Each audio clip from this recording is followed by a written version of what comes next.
Bonsoir à toutes et à tous, bienvenue dans Totalement Foot pour ce nouveau numéro. Au programme de cette émission, on parlera d'un article paru dans le Maine Libre qui fait des pronostics sur les vainqueurs potentiels de ce championnat de DH. C'est Maxime Bonhomé qui l'a fait, cet article. Bonsoir Maxime Bonhomé. Bonsoir Antoine. Vous allez nous parler justement de l'article que vous avez fait dans le Maine Libre qui est paru samedi, et vous avez demandé l'avis des entraîneurs. Oui, exactement, on aura l'occasion d'évoquer ça. Tous les entraîneurs ont participé, donc tant mieux, voilà, c'était assez sympa. Et puis finalement, on se rend compte qu'ils sont tous d'accord sur certaines choses. Ouais, on verra, on aura le temps d'en reparler justement de cet article. À vos côtés, Valentin Mauduit. Bonsoir. Bonsoir Valentin. Et puis, invité exceptionnel, voilà, encore une fois, c'est Stéphane Guédé. Bonsoir. Bonsoir. Alors vous êtes ex-entraîneur du Mans FC, vous avez passé plus de 20 ans au club. Oui. Quels souvenirs vous gardez de l'aventure Le Mans FC, le MUC 72 ? Il faut garder les meilleurs, parce que le souvenir le plus marquant, c'est fatalement la liquidation, mais même si elle est toujours présente dans un coin de ma tête, de nos têtes, ceux qui l'ont vécu, on s'attache quand même à garder les bons souvenirs, les montées en Ligue 1, et puis les grosses aventures avec les équipes de jeunes, quoi. Un autre souvenir également qu'on reviendra, c'est l'aventure DH avec Le Mans, quand vous avez repris l'équipe première du Mans FC justement en DH, et cette montée que personne pensait possible, et puis finalement elle est arrivée lors de la dernière journée, il me semble. C'est ça. De DH. Ouais, bon, on en reparlera. On en reparlera, de ça. On parlera également de la nouvelle recrue du Mans FC, Fernando Miranda, qui arrive de Chambly en national. Il a déjà joué contre Le Mans à 2 reprises durant les 2 dernières saisons. On parlera de lui avec Charlie Briand aussi, qui n'est pas là. Il va arriver, Charlie Briand. Vous inquiétez pas, vous allez retrouver votre Saint-Sanien préféré dans quelques minutes. Il est en retard, notre ami. On parlera de Gérard Loison, qui a été élu à la tête de la Ligue de football des Pays de la Loire. Aurélien Tertereau, également l'ancien Manceau, qui a signé un doublé en Coupe de France mercredi dernier contre une Ligue 2, c'était Brest. Mais vous allez voir ce doublé qui n'a peut-être servi à rien. On en reparlera. Et puis Morgan Sanson, évidemment, qui a fait son premier match sous les couleurs de l'Olympique de Marseille. On en parlait la semaine dernière. Tout le monde n'était pas forcément d'accord sur sa destination. On en reparlera. Et on parlera de son premier match contre l'Olympique lyonnais hier. Tullio De Melo également, qui a signé à Chapecoense après le crash de l'avion transportant l'effectif et le staff de l'équipe décimé par cet accident il y a 2 mois. Et puis donc l'ancien Monceau a décidé de venir en aide en signant justement dans son ex-club. On parlera de la CAN évidemment avec les Monceaux et les ex-Monceaux. Et puis on finira cette émission, messieurs, par parler de la FIFA, qui souhaiterait peut-être arrêter la règle des hors-jeux et des tirs au but. Voilà. Je sais que ça va faire débat, ça. Sans oublier les quelques résultats ce week-end, puisque toutes les rencontres, on va en reparler, ont été annulées dans le Maine. Et puis les classements des groupes de CFA2. Voilà. Maxime Bonhomé, Valentin Mauduit, il manque juste Charlie Briand. On est en compagnie de Stéphane Guédé. On commence tout de suite la première période.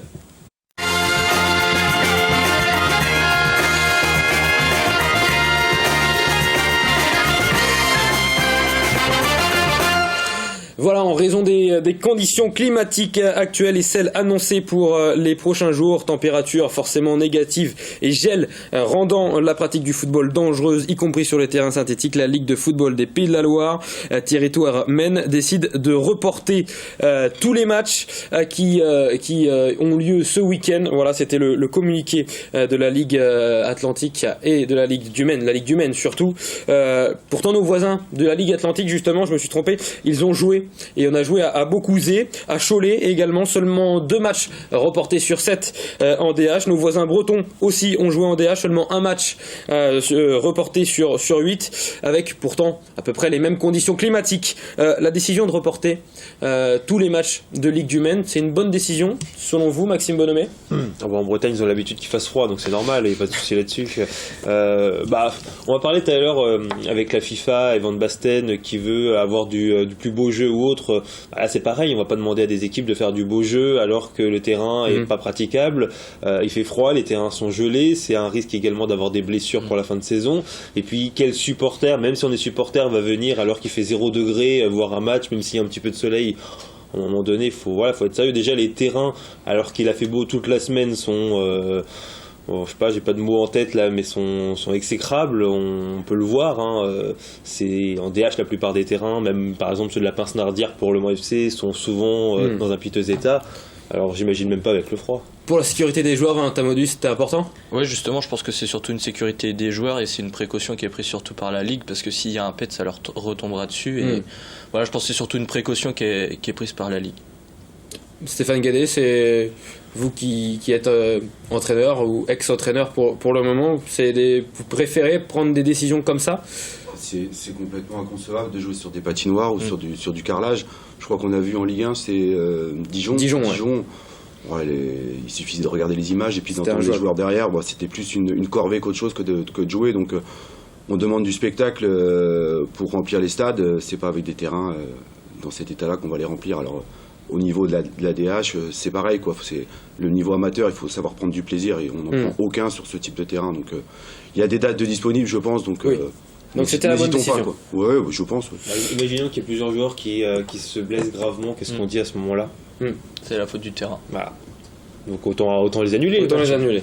Et les reporter. La date des reports n'est pas encore établie alors que Charlie Briand vient faire son apparition. En retard, monsieur Charlie Briand ? Un petit peu, oui. Vous êtes passé le matin, centre-ville. Vous êtes passé en vie scolaire ? Oui, j'ai montré mon carnet, j'ai un mot d'absence. Bonjour à tous. Bonjour. Alors, Charlie, justement, vous n'avez pas joué ce week-end avec Saint-Saturnin. Non. Bon, c'est une bonne décision pour vous de pas jouer ce match. Je sais pas. On parle de la dangerosité pour vous, joueurs, de ces terrains gelés, de ces terrains trop durs, en cas de blessure. Oui, c'est sûr. Que la protection des joueurs, c'est plus important que de jouer ces matchs. Bah forcément, l'intégrité physique reste quand même la priorité. Je pense que c'est que du sport malgré tout. Donc faut pas mettre les organismes en danger non plus. Après, je pense que c'était pas non plus injouable compte tenu du temps qu'il a fait en fin de semaine et voilà. Après, bon, si c'est sûr qu'un match comme ça, si on le perd, on se dit qu'on aurait peut-être pas dû jouer. Si on le gagne, on se dit bah voilà, il y avait pas de souci. Donc bon. J'ai pas vraiment un avis tranché sur la question. Le match va être remis, tant pis. C'est vrai qu'on est toujours plus content de jouer un match le dimanche. C'est sûr. Et qu'est-ce que vous avez fait justement, vous qui êtes joueur de DH qu'est-ce que les clubs font quand il y a un report de match et que vous pouvez pas jouer sur les terrains le week-end ? Nous, Saint-Saturnin, c'était un C-foot, enfin un SoFoot, un foot à 5, comme on avait déjà pu faire dans cette émission. Tout à fait. Avec un petit match entre nous. Donc là, on a fait ça au sein du club. Un petit tournoi pour rester en jambes, quoi, pour pas perdre le rythme, parce que le championnat reprend du coup la semaine prochaine. Tout à fait. On en reparlera justement de cette DH et on en parle tout de suite puisque on va parler de l'article du Maine Libre paru samedi dernier justement avec ses pronostics de DH qu'ont pu faire tous les entraîneurs des équipes de division d'honneur. 2 équipes sont plébiscitées, la SUZ FC et le Stade Mayenne. Êtes-vous d'accord pour dire que ces 2 équipes seront sur le podium comme le disent les 14 entraîneurs de DH, messieurs? Pour vous, la SUZ et le Stade Mayenne se retrouveront obligatoirement sur le podium?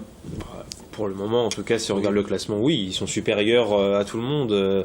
La SUZ, c'est pas une surprise de toute façon. On les attend depuis quand même plusieurs années. Là, cette année, ils ont pas eu la Coupe de France, on va dire, comme excuse, parce que c'est vrai qu'il y a souvent des difficultés sur ce point de vue-là à concilier les deux. Puis Mayenne, c'est pareil, hein, c'est une équipe qui est solide maintenant. C'était le cas l'année dernière. Maintenant, c'est pareil finalement.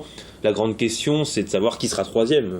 Je pense que les deux, sauf cataclysme, seront dans les 2 premières places, voire en tout cas sur le podium. Valentin Mauduit. Non, je pense que ça reflète bien vraiment le début de saison qu'il y a eu. La SUZ et Mayenne me semblent au-dessus. Après, il y a ma mère, c'est un peu comme Énigme aussi qui joue les troubles faits toujours, qui est toujours présent. Donc il faut voir s'ils vont tenir sur la deuxième partie de saison. Mais je pense que la SUZ et Mayenne seront dans la continuité quand même et plus réguliers. Quel est votre favori pour vous, Stéphane Guédé, vous qui avez entraîné en division d'honneur? Sur le groupe de je connais pas bien l'équipe de Mayenne, je connais juste son entraîneur Anthony Guyard, mais la SUZ ils ont des atouts non négligeables, des individualités, je pense fatalement à des joueurs qu'on a eu nous au Santienne-Gomme qui pour moi quand il est affûté est aux portes des équipes professionnelles, donc Je pense que quand on possède un tel attaquant dans un Oui. effectif, on a toutes les chances de briller, quoi, et puis de se donner les moyens d'accéder. Santi Ngom qui est blessé, qui est toujours blessé, Qui sera de retour normalement qui a fait un ce super début week-end. de saison. Qui a fait un gros début de saison. Il avait marqué, je crois, 7 buts en 4 matchs Ouais. avant de commencer à sortir des douleurs et puis être blessé pendant 2 mois. C'est pour ça d'ailleurs qu'il restera à la SUS jusqu'à la fin de la saison. Qui a montré qu'il n'avait pas le niveau DH complètement. Oui, bah oui. Après, bon, et des fois, il est peut-être un peu trop. Je pense peut-être un peu trop des fois à lui. Ouais, Voilà. C'est sa marque de fabrique. pas assez Voilà. altruiste, vous voulez dire. Non, enfin disons voilà, des fois il aurait veut peut-être montrer qu'il est là. ouais, il veut montrer qu'il est là, c'est ça. Pourtant il y a des fois des meilleures solutions et on sent qu'il a envie de faire la différence à lui tout seul, alors que des fois il faut peut-être trouver une passe vers notamment Nelson Cabella qui est pas non plus un mauvais buteur. Ah non, c'est moins qu'on puisse dire. Nelson Cabella élu joueur du mois dans cette émission, justement, c'était le mois de novembre. Le mois de novembre, c'est ça, bien joué Maxime Bonhomé. Mulsanne ou Mamers pour compléter le podium, justement, selon les entraîneurs, c'est soit Mulsanne, soit Mamers. Voilà, 6 voix sur 14 pour Mamers, 5 voix pour Mulsanne. Votre avis? Mulsanne avec Xavier Aubert ou Mamers avec Guillaume Berthelot? Charlie Briand. Moi personnellement je vois plus Mulsanne compléter le podium. Ils ont une expérience assez importante dans le championnat de DH. Ils ont l'effectif qui va avec. Sans aucun manque de respect pour le club de Mamers évidemment, mais voilà, je pense que Mamers, il faut pas oublier que c'est un club promu qui a eu quelques descentes, quelques mauvaises expériences. Donc je pense que ça leur a servi quand même, mais ça va être compliqué de tenir peut-être physiquement avec l'effectif. Il va falloir qu'ils soient au complet jusqu'au bout de la saison. On a pu voir qu'ils ont fait quelques faux pas depuis le début de la saison. Donc moi je vois plutôt à Mulsanne finir sur le podium cette saison. Valentin Mauduit. Ouais, Mulsanne me semble. Avantage Mulsanne. Ouais, avantage Mulsanne. Et puis ouais, voilà, comme disait Charlie, ça va surtout être l'effectif si ça continue à bien tourner comme ça. On sait jamais pour Mamers, mais et puis il y a surtout aussi l'envie de monter. Je pense pas qu'elle soit présente chez eux parce qu'ils sont promus. Donc ça jouera aussi peut-être dans les têtes. Sur Mamers. Ouais, je sais pas. Oh, Guillaume Berthelot, Je crois qu'il est très, très motivé à l'idée de jouer l'année prochaine en N3, à mon avis. Et ben, Oui, bah, voyons. il dit pas publiquement. Ouais, il avait pas mais- dit ici en tout cas. Je Non, pense il que. il vise le top. Moi je vois, comme j'avais dit en début de saison, je vois Mamers. Après on verra. Ouais, bah, l'avenir nous dira si ce sont les Mamertins. C'est Mamertins. Mamertins, on dit comme ça, c'est bien ça. Les Mamertins ou les Mulsanais qui monteront en N3 ou d'autres clubs, puisqu'il y a aussi La Ferté et Bonchamp notamment qui ont réuni une voix sur 14 pour prétendre à ce podium. Et en bas de tableau, est-ce qu'il faut enterrer Guesselard et Comois, messieurs? Ah, ils partent de loin quand même. Hein. Je pense Ça va que être dur. Ça Ça va être très dur pour de ces deux remonter, clubs. hein. Dès qu'on a une seule victoire depuis le début de la saison, c'est vrai que c'est difficile. Après tout, voilà, c'est possible, hein, mais qui d'autre à leur place dès qu'on regarde qu'il y a un trou qui est fait, alors je n'imagine pas Château-Gontier, j'imagine Le pas Mans non plus, c'est Laval-Bourny peut-être à la rigueur, mais pas le Mans FC de toute façon. Je vois pas, enfin le club ne va pas faire descendre entre Ils feront ce guillemets, qu'il faut ils feront pour ce qu'ils la font pour la maintenir, maintenir, ouais. c'est certain. Cette réserve du Mans FC. Bah, imaginons que le Mans monte par exemple et que la réserve descende, ça fait 3 divisions d'écart entre les deux. Ouais, ça serait compliqué. C'est compliqué. Le classement, justement, vous l'avez vu, la Suze et le Stade Mayenne sont en tête avec 41 points. Suit Mamers et Mulsanne, justement, avec 39 et 37 points. Ça tourne. Après, Coulennes, Bonchamp, ça se tient dans un mouchoir de poche. Ça jusqu'à la 10e place. Et puis en bas de tableau, on retrouve Ecomois et Guesselard avec 18 et 17 points. Les prochains matchs de cette division d'honneur, Mulsanne-Télocher qui recevra Laval-Bourny. Cette semaine. Ça c'était les matchs de cette semaine, exactement. On s'est trompé en régie. Les prochains matchs, Saint-Saturnin qui se ira déplacera jouer à Connery, ouais. Connery. À Connery. Donc là, c'était deux grands matchs qui nous attendaient cette Il y a semaine. la Suze Coulennes aussi La Suze Coulennes, qui se jouera. gros match aussi. Ouais, Gros match aussi pour les Suzerains et pour les Coulennais de Frédéric Honoré. Fernando Miranda, à présent, c'est la nouvelle recrue du Mans FC. Ça a été annoncé justement, première recrue pour les 100 meilleurs. Fernando Miranda qui arrive de Chambly en national, 27 ans, formé à Reims. Il avait tenté sa chance ensuite à Sedan dans la réserve de CFA2, passé par Béziers, Cannes et Pau en 3 saisons au niveau CFA. Bourges ensuite en CFA2 en 2014, il y a un an, et il avait rejoint Chambly en national depuis. Le 15 novembre 2015, Fernando Miranda, il avait marqué le but de la victoire contre Le Mans. Regardez. Mais finalement c'est Bourges qui va pouvoir s'en saisir avec ce démarrage de Miranda. Regardez comment le ballon fuse. Miranda qui va entrer dans la surface de réparation. Miranda qui va lever la tête. Non, il frappe directement sans problème pour Ferrand. Et c'est compliqué ces transmissions comme ça, même si Petit a récupéré ce ballon. Avec cette frappe, le coup de canon. Le coup de canon de Miranda. Et on retrouve à nouveau Bouzid qui va redonner ce ballon. Le sentier pour personne. Oh, c'est dommage qu'on n'y ait pas cru du côté de Bourges. C'est peut-être pas terminé. Miranda, le but. Ouverture du score pour Fernando Miranda. Messieurs, joueur de national, il avait joué contre Le Mans en Chambly, il avait éliminé Le Mans FC. Est-ce une bonne recrue pour Le Mans FC, pour les hommes de Richard Désiré? Maxime Bonhomet. On vient de voir 40 secondes, c'est difficile de donner un avis comme ça, mais il va falloir voir au fur et à mesure du temps. C'est un joueur qui a l'air, enfin en tout cas de ce que j'ai pu voir, c'est un ailier. Ailier droit, c'est ce qui manquait entre guillemets au club, si on se dit que Manu Thibaut redescend en tant que latéral, que Dengila et que Egan sont partis. Donc il manquait un ailier, on le disait la semaine dernière, c'est lui. On verra bien, il peut être titulaire dès ce week-end si le match est reporté là ce week-end, ou sinon dans 2 semaines. C'est un buteur. Oui, ça a l'air d'être un buteur. C'est un buteur à 20 ans. Bon, et il a fait perdre Le Mans 2 fois, donc non, ça a l'air intéressant. Valentin Mauduit. Je pense que ce joueur il a un potentiel offensif qui est non négligeable pour Le Mans pour la suite de la saison, donc ce sera important dans les matchs couperés si on peut avoir un buteur de ce calibre-là qui est capable aussi d'évoluer du coup à un niveau assez plus haut, quoi.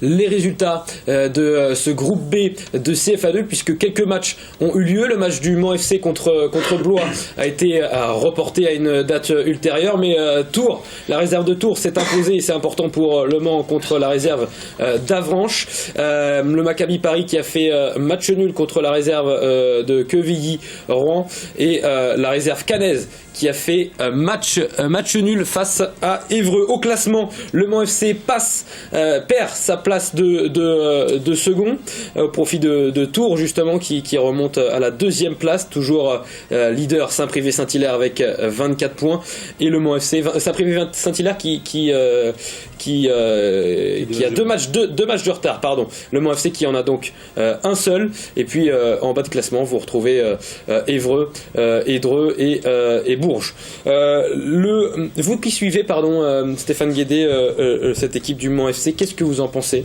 depuis que vous êtes parti du Mans, pardon. On se rend compte que c'est compliqué. On pensait avoir fait le plus dur quand on était monté en CFA2.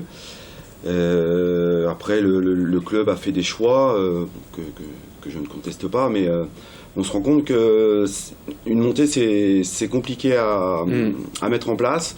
Ça fait 2 ans de suite que Le Mans joue en CFA2. Là ils sont en course, c'est pas fait, c'est compliqué parce qu'il y a des équipes qui talonnent de partout. Il faudra être l'équipe qui va faire la meilleure série pour pouvoir prétendre à la CFA. Dire que ça soit pour finir en tête ou éventuellement finir meilleur deuxième. Et on sait que les meilleurs deuxièmes, c'est par le classement des matchs des 6 premiers. Ouais. Voilà, quoi. Encore une fois, compliqué. Bon, l'avenir nous dira justement si Le Mans FC parviendra à monter en CFA.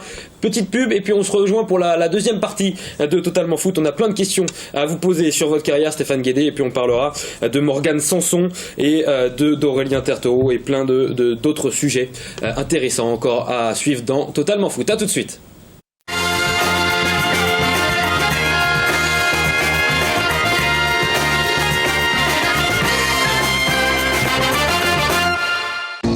Le département, premier partenaire du sport en Sarthe.